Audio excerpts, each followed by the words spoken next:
ರಾಜ್ಯ ರಾಜಕಾರಣದಲ್ಲಿ ಸಾಕಷ್ಟು ವಿಚಾರಗಳು ಚರ್ಚೆ ಆಗ್ತಿವೆ. ಆದರೆ ಒಂದು ಸುದ್ದಿ ವಾಹಿನಿಯ ಕಾರ್ಯಕ್ರಮದಲ್ಲಿ ನಟ ಕಿಚ್ಚ ಸುದೀಪ್ ಅವರು ಆಡಿರುವಂತಹ ಒಂದು ಮಾತು ಹಲವು ದೃಷ್ಟಿಕೋನಗಳಲ್ಲಿ ಹಲವು ರೀತಿಯ ಚರ್ಚೆಯ ಧಾರೆಯನ್ನು ಹರಿಸ್ತಾ ಇದೆ. ಕಿಚ್ಚ ಸುದೀಪ್ ಅವರು ಏನು ಹೇಳಿದ್ರು, ಇವತ್ತಿಗೆ ಅದು ಪ್ರಸ್ತುತನ? ಸುಮಾರು 2 ತಿಂಗಳ ಹಿಂದೆ ಉಪಮುಖ್ಯಮಂತ್ರಿ ಡಿ.ಕೆ. ಶಿವಕುಮಾರ್ ಅವರು ಹೇಳಿದ್ದಂತಹ ಒಂದು ಹೇಳಿಕೆಗೆ ಪ್ರತಿಯಾಗಿ ಕಿಚ್ಚ ಸುದೀಪ್ ಅವರ ಮೂಲಕ ಒಂದು ಪ್ರತಿಟೀಕೆಯನ್ನು ಅಥವಾ ಅದಕ್ಕೆ ಒಂದು ಪ್ರತಿಕ್ರಿಯೆಯನ್ನು ಪಡೆಯುವಂತಹ ಪ್ರಯತ್ನವನ್ನು ಒಂದು ಸುದ್ದಿವಾಹಿನಿ ಮಾಡಿದೆ. ಏನು ಹೇಳಿದ್ರು? ಮಾರ್ಚ್ 1, 2025 ಡಿ.ಕೆ. ಶಿವಕುಮಾರ್ ಅವರು ಹೇಳಿದ್ರು, ಚಿತ್ರರಂಗವನ್ನು ಇಷ್ಟೆತ್ತರಕ್ಕೆ ತಗೊಂಡೋಗೋದಕ್ಕೆ ನೀವೆಲ್ಲ ಶ್ರಮಿಸಿದ್ದೀರಿ.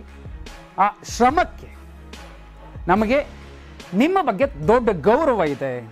ಹಾಗಂತ ಸರ್ಕಾರದ ಅಥವಾ ನಾಡು ನುಡಿಯ ವಿಚಾರಗಳು ಬಂದಾಗ, ನಾಡು ನುಡಿಯ ಕೆಲಸ ಬಂದಾಗ ಆ ಕೆಲಸವನ್ನು ಜನರಿಗೆ ತಲುಪಿಸುವಂತಹ ಅಥವಾ ಆ ಒಂದು ಹೋರಾಟದ ನೊಗವನ್ನು ಹೊರುವಂತಹ ಕೆಲಸವನ್ನು ಕೂಡ ನೀವು ಮಾಡಬೇಕು. ಅದು ನಿಮ್ಮ ಜವಾಬ್ದಾರಿ ಮತ್ತು ನಿಮ್ಮ ಹೊಣೆ ಅನ್ನೋ ಮಾತನ್ನು ಹೇಳೋ ಮೂಲಕ ಒಂದಷ್ಟು ಜನರಿಗೆ ನಟ್ಟು ಬೋಲ್ಟು ಲೂಸ್ ಆಗಿದೆ, ಎಲ್ಲಿ ಹೇಗೆ ಯಾವಾಗ ಟೈಟ್ ಮಾಡಬೇಕು ಅನ್ನೋದು ನಮಗೆ ಗೊತ್ತಿದೆ ಅನ್ನೋದನ್ನು ಹೇಳುವ ಮೂಲಕ ಅತ್ಯಂತ ಸ್ಪಷ್ಟವಾಗಿ 2 ವಿಚಾರ ಹೇಳಿದ್ರು ಡಿ.ಕೆ. ಶಿವಕುಮಾರ್ ಅವರು.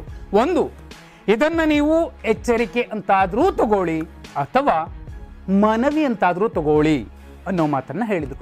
ಇದೇ ವಿಚಾರಕ್ಕೆ ಈಗ ಕಿಚ್ಚ ಸುದೀಪ್ ಅವರಿಗೆ ಡಿ.ಕೆ. ಶಿವಕುಮಾರ್ ಅವರು ಹೀಗಂದಿದ್ರು, ಅದಕ್ಕೆ ಏನಂತೀರಾ ಅಂತ ಒಂದು ಪ್ರಶ್ನೆಯನ್ನು ಕೇಳಿದಾಗ ಅದಕ್ಕೆ ಉತ್ತರ ಕೊಟ್ಟಿದ್ದಾರೆ. 3 ವಿಚಾರ ಹೇಳಿದ್ದಾರೆ. 3 ವಿಚಾರ ಏನು? 3 ವಿಚಾರ ಅಂದರೆ, ಮೆಕ್ಯಾನಿಕ್ ಯಾರು ಅನ್ನೋದು ಗೊತ್ತಿದ್ರೆ ನಟ್ಟು ಬೋಲ್ಟು ಎಲ್ಲಿ ಲೂಸ್ ಆಗಿದೆ, ಹೇಗೆ ಟೈಟ್ ಮಾಡಬೇಕು ಅನ್ನೋದು ಗೊತ್ತಾಗುತ್ತೆ ಅನ್ನುವಂಥದ್ದು ಒಂದು. 2ನೇದು, ಡಿ.ಕೆ. ಸರ್ ಅನ್ನುವಂತಹ ಮಾತನ್ನು ಇದೇ ರೀತಿ ಸಂಬೋಧನೆ ಮಾಡಿ ಹೇಳ್ತಾರೆ. 3ನೇದು, ಎಲ್ಲ ಟೈಟ್ ಇದೆ, ಕೆಲವು ರಾಜ್ಯಗಳಲ್ಲಿ ಕಲಾವಿದರು ಕೂಡ CM ಆಗಿದ್ದಾರೆ ಅನ್ನೋ ಮೂಲಕ ಮತ್ತೊಂದು ಸುಳಿವನ್ನು ಕಿಚ್ಚ ಸುದೀಪ್ ಅವರು ಕೊಟ್ಟಿದ್ದಾರೆ. ಸುದೀಪ್ ಅವರ ಪ್ರತಿಕ್ರಿಯೆಯನ್ನು, ಡಿ.ಕೆ. ಶಿವಕುಮಾರ್ ಅವರ ನಟ್ಟು ಬೋಲ್ಟು ಹೇಳಿಕೆಯನ್ನು ಪಕ್ಕಕ್ಕಿಟ್ಟು ಕೆಲವು ರಾಜ್ಯಗಳಲ್ಲಿ ಮುಖ್ಯಮಂತ್ರಿ ಆಗಿದ್ದಾರೆ ಕಲಾವಿದರು ಅನ್ನುವಂತಹ ವಿಚಾರಕ್ಕೆ ಬಂದರೆ ಯಾರವರು? ಅದು ಇಡೀ ದೇಶದಲ್ಲಲ್ಲ, ಕೇವಲ ದಕ್ಷಿಣ ಭಾರತದಲ್ಲಿ ಮಾತ್ರ ನಟರಾಗಿದ್ದವರು ಅಥವಾ ಚಿತ್ರರಂಗದವರು ರಾಜಕಾರಣಕ್ಕೆ ಬಂದು ಸಫಲರಾದವರು ಕೆಲವು ಮಂದಿ, ಅದು ಕೂಡ ದಕ್ಷಿಣ ಭಾರತದಲ್ಲಿ ಮಾತ್ರ.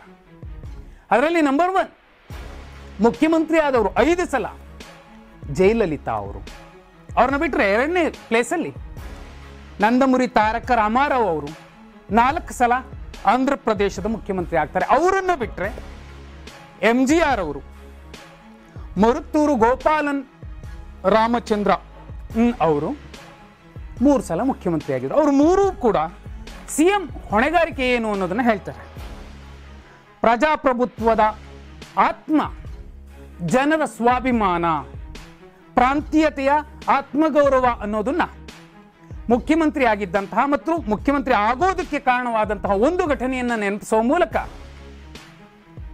NT ರಾಮಾರಾವ್ ಅವರು ಹೇಳಿದ್ರು, ತೆಲುಗರ ಆತ್ಮಗೌರವ ದೊಡ್ಡದು, ನಾವು ತಲೆ ಎತ್ತಿ ನಡಿಬೇಕು, ತಲೆ ಎತ್ತಿ ಓಡಾಡಬೇಕು ಪ್ರತಿಯೊಬ್ಬ ಆಂಧ್ರದವನು.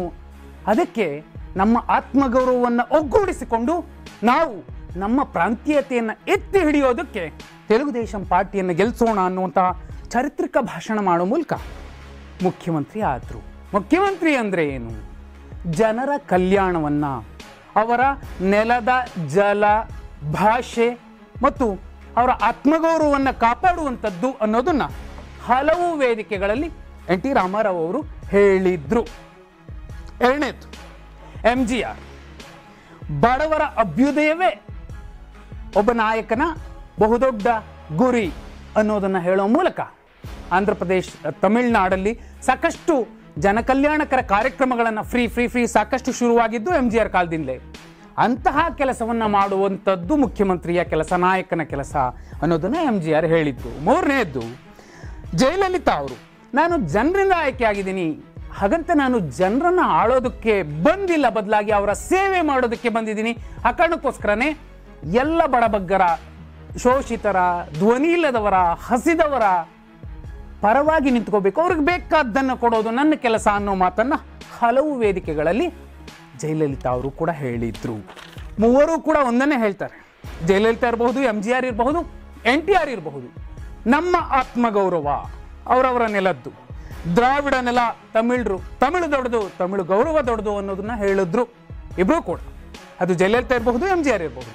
ಆಂಧ್ರ ಪ್ರದೇಶದಲ್ಲೂ ಕೂಡ ತೆಲುಗರ ಆತ್ಮಗೌರವ ದೊಡ್ಡದು ಅನ್ನೋದನ್ನೇ NTR ಹೇಳಿದ್ರು. ಇಲ್ಲಿ ವಿಚಾರಕ್ಕೆ ಬಂದಾಗ ಕಿಚ್ಚ ಸುದೀಪ್ ಅವರ ಮತ್ತು DK ಶಿವಕುಮಾರ್ ಅವರ ವಿಚಾರದ ಮಧ್ಯೆ ಯಾವುದೋ ಒಂದು ಮಾಧ್ಯಮ ಸಂಸ್ಥೆ ಟೀಕೆ ಪ್ರತಿಟೀಕೆಯ ಕಾರಣಕ್ಕೋ ಅಥವಾ TRP ಕಾರಣಕ್ಕೋ ಅಥವಾ ವಿಷಯವನ್ನು ಮತ್ತಷ್ಟು ಡ್ರ್ಯಾಗ್ ಮಾಡಬಹುದು, ನಮಗೆ ಸುದ್ದಿ ಸಿಗುತ್ತೆ ಅನ್ನೋ ಕಾರಣಕ್ಕೂ ಪ್ರತಿಕ್ರಿಯೆಯನ್ನು ಕೇಳ್ತು. ಅದಕ್ಕೆ ಕಿಚ್ಚ ಸುದೀಪ್ ಅವರು ಹೇಳಿದ್ದೇನು ಆರಂಭದಲ್ಲಿ, ಯಾಕಂದರೆ ಅವರು ಬಿಗ್ ಬಾಸ್ ಹೋದಾಗಿಂದ ತುಂಬ ಜಾಳಾಗಿ ಸುದೀಪ್ ಅವರು ಮಾತಾಡೋದಿಲ್ಲ, ತುಂಬ ಜಾಣ್ಮೆಯಿಂದ ಮಾತಾಡ್ತಾರೆ.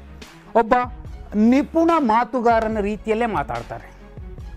ಅವರು ಮೆನ್ಷನ್ ಮಾಡ್ತಾರೆ ಕೆಲವು ಸಂದರ್ಭಗಳಲ್ಲಿ, ಅಲ್ವೇ ಅಂತ ಹೇಳುವ ಮುನ್ನ ಹೇಳಿದ ಮೇಲೆ ಅವರ ಭಾವಭಂಗಿ, ಅವರ ಮಾತಿನ ಏರಿಳಿತ ಎಲ್ಲವೂ ಕೂಡ ಸಾಕಷ್ಟು ಪ್ರಶ್ನೆಗಳನ್ನು, ಸಾಕಷ್ಟು ಉತ್ತರಗಳನ್ನು ಎರಡನ್ನೂ ಕೊಡುತ್ತೆ. ಜೊತೆಯಲ್ಲಿ ಸಾಧ್ಯತೆ ಏನು ಅನ್ನುವಂತಹ ವಿಚಾರವನ್ನು ಹೇಳುತ್ತೆ. ಹಾಗಿದ್ರೆ ಕಿಚ್ಚ ಸುದೀಪ್ ಅವರು 3 ವಿಚಾರ ಹೇಳ್ತಾರೆ. ಹೌದು, ನಟ್ಟು ಬೋಲ್ಟು ಟೈಟೋ ಲೂಸು ಅನ್ನೋದು ಗೊತ್ತಾಗಬೇಕಾದ್ರೆ ಮೆಕ್ಯಾನಿಕ್ಗೆ ಗೊತ್ತಿರುತ್ತೆ, ಅದು ನನಗೆ ಗೊತ್ತಿರೋದಿಲ್ಲ, ಅಥವಾ DK ಶಿವಕುಮಾರ್ ಅವರಿಗೆ ಗೊತ್ತಿರೋದಿಲ್ಲ. ಆದರೆ ಚಿತ್ರರಂಗದ ಸಮಸ್ಯೆಗಳು, ಲೂಸ್ ಆಗಿರುವ ಟೈಟ್ ಆಗಿರುವ ನಟ್ಟು ಬೋಲ್ಟುಗಳ ವಿಚಾರ ಕೇವಲ ಚಿತ್ರರಂಗದವರಿಗೆ ಮಾತ್ರ ಗೊತ್ತಿರುತ್ತೆ ಅನ್ನೋದನ್ನ ಕಿಚ್ಚ ಸುದೀಪ್ ಅವರು ಹೇಳಿದ್ರು. ಇದು ಒಂದೇ ವಿಚಾರ. ಎರಡನೇದು, DK ಸರ್ ಅವ್ರ ಬಗ್ಗೆ ನನಗೆ ಗೌರವ ಇದೆ. ಅವರು ಕೆಲವು ಸತ್ಯಗಳನ್ನು ಸರಿಯಾಗಿ ತಿಳಿದುಕೊಂಡು ಮಾತಾಡಿದ್ದರೆ ಅವರ ಮೇಲಿರುವ ಗೌರವ ಮತ್ತಷ್ಟು ದುಪ್ಪಟ್ಟಾಗ್ತಿತ್ತು. ಆದರೂ ಚಿತ್ರರಂಗದಲ್ಲಿ ಕೆಲವರಿಗೆ ನಟ್ಟು ಬೋಲ್ಟು ಲೂಸಿನ ವಿಚಾರ ಅಥವಾ ಹೇಳಿಕೆಯ ವಿಚಾರ ಸಾಕಷ್ಟು ಘಾಸಿಗೊಳಿಸಿದೆ, ಹರ್ಟ್ ಮಾಡಿದೆ ಅನ್ನೋದನ್ನ ಹೇಳ್ತಾರೆ. ಇದೇ ಸಂದರ್ಭದಲ್ಲೇ ನಾವು ಹಲವಾರು ಕ್ಯಾಂಪೇನ್ಗೆ ಬಂದಿರಲಿಲ್ವಾ, ಹೋಗಿರ್ಲಿಲ್ವಾ ಅಲ್ವೇ ಅಂತ ಹೇಳೋ ಮೂಲಕ ಒಂದು ವ್ಯಂಗ್ಯವಾದ ನಗುವನ್ನು ಕೂಡ ಹೊರಸೂಸಿದ್ರು. ಇದ್ರ ಜೊತೆಯಲ್ಲಿ ಯಾಕೆ ಸುದೀಪ್ ಅವರು ಈ ಒಂದು ಪದಾನ ಬಳಸಿದ್ರು ನಂಗೆ ಗೊತ್ತಿಲ್ಲ, ಇದು ಬಳಸಬಾರ್ದಾಗಿತ್ತು ಸುದೀಪ್ ಅಂತವರು. ಚಿತ್ರರಂಗದಲ್ಲೂ ಸಾಕಷ್ಟು ಮಂದಿ ಗೌರವದಿಂದ ದುಡಿತಿರುವಂತಹವರು, ಗೌರವಸ್ಥರು ಇದ್ದಾರೆ, ನಾವು ಮೈಮಾರ್ಕೊಂಡು ಬದುಕ್ತಿಲ್ಲ ಅನ್ನೋ ಮಾತನ್ನು ಹೇಳಿದ್ರು. ಸುದೀಪ್ ಅವರು ಈ ಮಾತನ್ನು ಬಳಸಬಾರ್ದಿತ್ತು. ಜೊತೆಲಿ ಮೂರನೇದು, ಇಲ್ಲಿ ಎಲ್ಲರದ್ದು ನಟ್ಟು ಬಲ್ಟು ಟೈಟೇ ಇದೆ, ಲೂಸ್ ಏನಿಲ್ಲ, ತುಂಬ ಗಟ್ಟಿಯಾಗಿದ್ದೀವಿ. ಸಿನಿಮಾ ಅನ್ನುವಂಥದ್ದು ಅತ್ಯಂತ ಗೌರವಯುತವಾದಂತಹ ಕೆಲಸ, ಇಲ್ಲೂ ಕೂಡ ಸಭ್ಯಸ್ಥರಿದ್ದಾರೆ. ಇದೇ ಕಾರಣಕ್ಕೇನೆ ಕೆಲವು ರಾಜ್ಯಗಳಲ್ಲಿನ ಕಲಾವಿದರು ಮುಖ್ಯಮಂತ್ರಿಗಳಾದ್ರು ಅನ್ನೋ ಮಾತನ್ನ ಹೇಳ್ತಾರೆ. ಇತ್ತೀಚಿನ ಸಂದರ್ಭದಲ್ಲಿ NTR, MGR, ಜಯಲಲಿತಾ ಇವರನ್ನೆಲ್ಲ ಪಕ್ಕಕ್ಕಿಟ್ಟು ನೋಡಿದಾಗ ಇತ್ತೀಚೆಗೆ ಯಾರು ಸಕ್ಸಸ್ ಆದ್ರು? ಚಿರಂಜೀವಿ ಅವರು ಟ್ರೈ ಮಾಡಿದ್ರು, ಫೇಲ್ ಆದ್ರು. ಈ ಕಡೆ ಕಮಲ್ ಹಾಸನ್ ಅವರು ಏನೋ ಒಂದು ಹುಮ್ಮಸ್ಸಿನಿಂದ ಹೋದ್ರು, ಸಾಧ್ಯ ಆಗಲಿಲ್ಲ. ಅದಕ್ಕೂ ಮುಂಚೆ ರಜನಿಕಾಂತ್ ಅವರು ಪಾರ್ಟಿ ಘೋಷಣೆ ಮಾಡ್ತೀನಿ ಅಂತೆಲ್ಲ ಬಂದರು, ಕೊನೆಗೆ ಬೇಡಪ್ಪ ಅಂತ ಸುಮ್ಮನೆ ಆದರು. ಇದ್ರ ಜೊತೆಯಲ್ಲಿ ವಿಜಯ್ ಅವರು ಟ್ರೈ ಮಾಡ್ತಿದ್ದಾರೆ. ಆದರೆ ಪವನ್ ಕಲ್ಯಾಣ್ ಅವರು ಒಂದು ಹೋಲಿಕೆ ಮಾಡಿ ನೋಡೋದಾದರೆ BJPಯ ಪರವಾಗಿ ನಿಂತಿದ್ದಾರೆ, BJPಯ ಬಗ್ಗೆ ಒಲವಿತ್ತು, ಅದನ್ನೂ ವಿರೋಧಿಸಿದ್ದಂತಹವರು ಪವನ್ ಕಲ್ಯಾಣ್. ಈ ಕಡೆ ಕಿಚ್ಚ ಸುದೀಪ್ ಅವರು ಕೂಡ BJPಯ ಪರವಾಗಿ ನಿಂತಿದ್ರು. 2023 ಕರ್ನಾಟಕ ರಾಜ್ಯ ವಿಧಾನಸಭಾ ಚುನಾವಣೆ ಸಂದರ್ಭದಲ್ಲಿ ನನ್ನ ಮಾವ ಬಸವರಾಜ ಬೊಮ್ಮಾಯಿ ಅಂತೆಲ್ಲ ಹೇಳೋ ಮೂಲಕ ಒಂದಷ್ಟು ಟ್ರೋಲ್ ಆದರು. ಮಾವನ ಪರವಾಗಿ ಕ್ಯಾಂಪೇನ್ ಮಾಡಿದ್ದಕ್ಕೇನೆ BJP ಈ ಸ್ಥಿತಿಗೆ ಬಂತ ಅನ್ನೋ ಕಾರಣಕ್ಕೋಸ್ಕರನೇ ನಾವೆಲ್ಲ ಕ್ಯಾಂಪೇನ್ ಮಾಡಿಲ್ವಾ ಅಲ್ವಾ ಅನ್ನೋ ಮಾತನ್ನು ಹೇಳೋ ಸಂದರ್ಭದಲ್ಲಿ ಒಂದು ನಗುವನ್ನು ಕೂಡ ಸುದೀಪ್ ಅವರು ಹೊರಹಾಕಿದ್ರು. ಪವನ್ ಕಲ್ಯಾಣ್ ಅವರ ವಿಚಾರ ಇನ್ನೊಂದು ಕಡೆ ಇಟ್ಟು ಅಲ್ಲು ಅರ್ಜುನ್ ಅವರ ವಿಚಾರವನ್ನು ನೋಡಿದಾಗ ಅಲ್ಲೂ ಕೂಡ ತೆಲಂಗಾಣದಲ್ಲಿ ನಟ್ಟು ಬೋಲ್ಟು ಟೈಟ್ ಮಾಡ್ತೀವಿ ಅನ್ನೋ ಮಾತನ್ನು ಮುಖ್ಯಮಂತ್ರಿ ರೇವಂತ್ ರೆಡ್ಡಿ ಅವರು ಹೇಳಿದರು. ಆ ನಂತರದಲ್ಲಿ ಏನಾಯಿತು, ಅಭಿಮಾನಿಗಳು ಏನು ಮಾಡಿದ್ರು, ಎಲ್ಲವೂ ಕೂಡ ಕಣ್ಮುಂದೇನೇ ಇದೆ. ಇದರ ಮಧ್ಯೆ ಕಿಚ್ಚ ಸುದೀಪ್ ಅವರು ಆಡಿರುವಂತಹ ಒಂದು ಮಾತು, ನಟ್ಟು ಬೋಲ್ಟು ಟೈಟಾಗೇ ಇದೆ, ಲೂಸ್ ಇದ್ರೆ ಟೈಟ್ ಮಾಡೋದಕ್ಕೆ ಮೆಕ್ಯಾನಿಕ್ ಬೇಕು, ಸಿನಿಮಾ ಅನ್ನುವಂಥದ್ದು ಅತ್ಯಂತ ಗೌರವಿತ ಕೆಲಸ, ಆ ಕಾರಣಕ್ಕೋಸ್ಕರನೇ ಕಲಾವಿದರು ಕೂಡ ಮುಖ್ಯಮಂತ್ರಿ ಆಗಬಹುದು, ಆಗಿದ್ದಾರೆ ಅನ್ನೋ ಮಾತನ್ನು ಹೇಳಿ ಎಂಡ್ ಮಾಡಿದಂತಹ ಮಾತೇನಿದೆ, ಸುದೀಪ್ ಅವರು CM ಆಗ್ತಾರ. ಅಭಿಮಾನಿಗಳು ಬಯಸೋದಾದರೆ ಅವರು ಕಲಾವಿದರಾಗಿ ಡಾಕ್ಟರ್ ರಾಜ್ಕುಮಾರ್ ಅವರ ರೀತಿಯಲ್ಲಿ ಒಂದು ಗೌರವಯುತವಾದಂತಹ ಸಾರ್ವಜನಿಕ ಜೀವನದಲ್ಲಿ ಗೌರವಯುತವಾದಂತಹ ಸ್ಥಾನದಲ್ಲಿ ಹಾಗೆ ದಂತಕಥೆಯಾಗಿ ಉಳಿಯೋದು ಉತ್ತಮ ಅನ್ನುವಂಥದ್ದು ಬಹುಪಾಲು ಸುದೀಪ್ ಅವರ ಅಭಿಮಾನಿಗಳು ಬಯಸುವಂಥದ್ದು. ಆದಾಗ್ಯೂ ಈ ಕೆಟ್ಟ ರಾಜಕಾರಣದಲ್ಲಿ, ಯಾಕಂದರೆ ಬಹುಪಾಲು ಜನ ಅದನ್ನೇ ಹೇಳ್ತಾರೆ, ಒಳ್ಳೆಯ ರೀತಿಯಲ್ಲಿ ಮುಖ್ಯಮಂತ್ರಿಯಾಗಿ ಬಹುದೊಡ್ಡ ಸಾಧನೆ ಮಾಡೋದಕ್ಕೆ ಅವಕಾಶ ಇದೆ. ಒಂದು ವೇಳೆ ಆ ಅವಕಾಶವನ್ನು ಸುದೀಪ್ ಅವರು ಬಳಸ್ಕೊಳ್ಳೋದಾದರೆ ಅವರು ಕೂಡ ಮುಖ್ಯಮಂತ್ರಿ ಆಗಬಹುದು.